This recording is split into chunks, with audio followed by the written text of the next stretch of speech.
So what's up mga kap, no? Magandang araw po sa inyong lahat.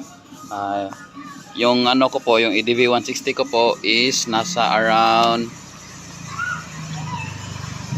14,027 kilometer mga ka-sharing, no? Ay mga kakapala. So ngayon is titingnan natin yung coolant natin. So far, no? Sa 14,000 niya, andun na siya sa kuan, no? Sa baba ng lower. Dito banda. Ito. Yan. Diyan. Yan, no? So neat na siya na, no? Neat na siyang lagyan, refill ng radiator coolant. So buksan natin. Dito lang yan mga kap. Yan. Op, yan. Dahan-dahan lang. Yan. Sapa. Yun. So punas-punasan muna natin mga kap. Medyo marumi. Dito kasi papasok yung mga alikabok ba.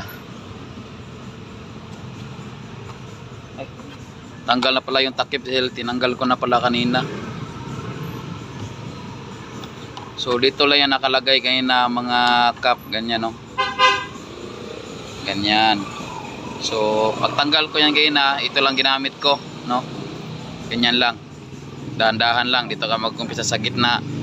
Tapos pag ganyan ka, tak, tapos pay ganon. So ito na.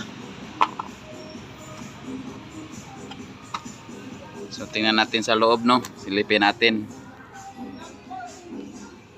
Okay.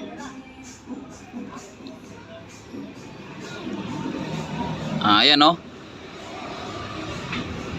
Kita. Nasa baba na. So magre-refill tayo. Sa 14,000 kilometer na natakbo ko, tingnan natin saan papasok yung daliri ko, pipinggirin ko, ngakap. Oh, ito yung daliri ko.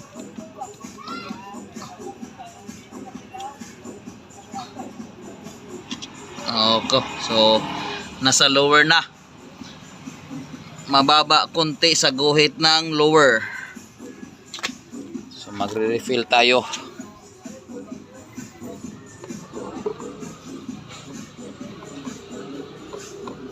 Ayan.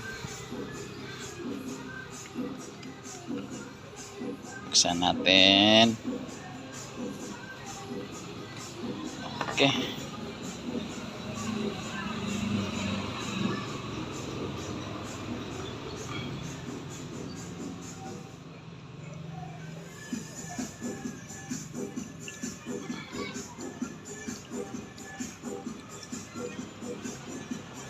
Tingnan natin.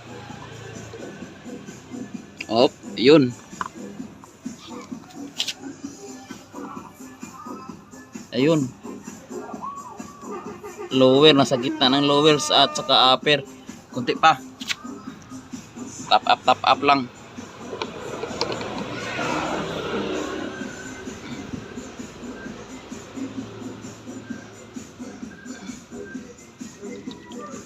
Up.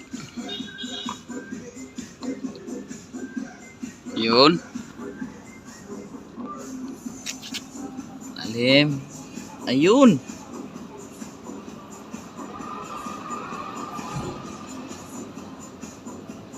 Nasa upper. Biglagyan pa natin ulit ng ano. Kunti lang. Siguro mga 3 kutsarita siguro. Up, ya. Yan. Para insakto dun sa ano, sa upper ng guhit. Upper guhit, ayun, oh. Okay. Pwede na yan. So yun lang mga kap, no? Ganun lang mag-refill ng coolant natin sa EDV 160 natin. So maraming salamat mga kap. God bless us all and ride safe always. Bye bye.